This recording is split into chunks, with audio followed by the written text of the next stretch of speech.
Nirerespeto raw ni dating Pangulong Rodrigo Duterte ang pagpapawalang sala ng korte kay dating Senador Leila de Lima sa huli niyang drug case. It is a verdict rendered by the court, and we have to respect it and be happy with it.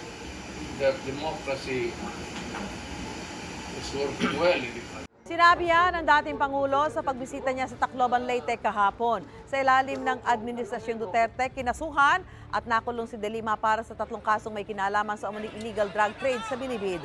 May sagot din ng dating Pangulo sa balak ni De Lima na panagutin siya at ang iba pang nasa likod ng mga kaso laban sa dating senador.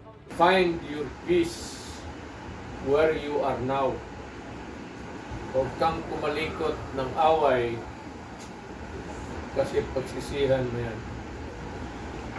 Anong babawiin mo sa akin? Hindi ba na ako nag-rock and roll?